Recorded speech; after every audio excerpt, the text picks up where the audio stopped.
श्री कृष्ण के अवतार माने जाने वाले भगवान जगन्नाथ उनके भाई बलराम और बहन सुभद्रा के साथ हर साल उड़ीसा के पुरी शहर में रथ की सवारी निकाली जाती है। इन तीनों रथ को उनके मौसी के घर यानी गुड़ीचा मंदिर ले जाया जाता है। इस यात्रा को रथ यात्रा कहा जाता है, जिसे श्रद्धालु लेकर जाते हैं। भगवान जगन्नाथ की रथ यात्रा शुरू हो चुकी है। पुरी समेत पूरे देश भर में भगवान जगन्नाथ की यात्रा की धूम अगले कुछ दिनों तक रहेगी। इसी के बीच आइए जानते हैं भगवान जगन्नाथ के बारे में दिलचस्प और अनोखी कहानी।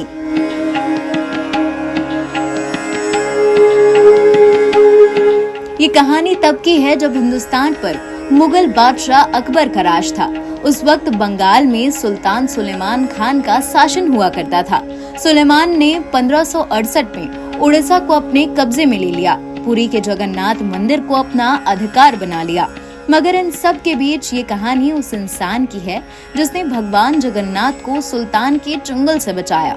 Story of lord Shri Jagannath in Shri Mandir and Shri पुरुषोत्तम क्षेत्र के अनुसार, जब बंगाल सुल्तान के कमांडर ने पुरी के जगन्नाथ मंदिर पर आक्रमण किया तो वो लकड़ी से बनी भगवान जगन्नाथ की मूर्ति को नष्ट करने के लिए अपने साथ ले गया। उसने सरेआम सबके सामने हुगली नदी के किनारे मूर्ति को जलाने की कोशिश भी की, मगर वो उस समय जल नहीं पाई। हार कर उसने मूर्ति को तब गंगा नदी में फेंक दिया। उस वक्त तब बिसरा मोहंती नाम का भगवान जगन्नाथ का एक भक्त हुआ करता था। जब भगवान जगन्नाथ के मंदिर पर हमला किया तब उन्होंने कमांडर का पीछा उड़ीसा से बंगाल तक किया। जब जगन्नाथ की मूर्ति गंगा में फेंक दी गई तो बिसरा मोहंती उसे उफनती नदी में बचाने के लिए कूद गए और मूर्ति को बाहर निकाला। उसे दारू ब्रह्मा भी कहा गया है। उसका मतलब है मूर्ति का प्राण तत्व बचा लिया। इतिहासकार डॉक्टर दानपाल सिंह बताते हैं कि सुल्तान को जब इस बारे में पता चला तो उसने अपने गुप्तचर बिसरा के पीछे लगा दिए, मगर बिसरा भी बेहद चतुर निकले।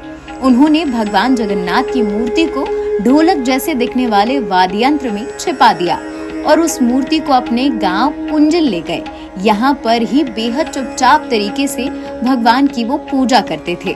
यहाँ पूजा उन्होंने सन 1586 तक की, जब राजा रामचंद्र देव ने भगवान जगन्नाथ को फिर से पुरी के मंदिर में स्थापित किया।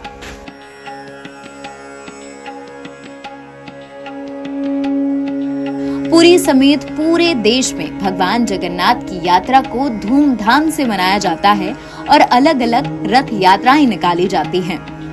NBT ऑनलाइन की रिपोर्ट।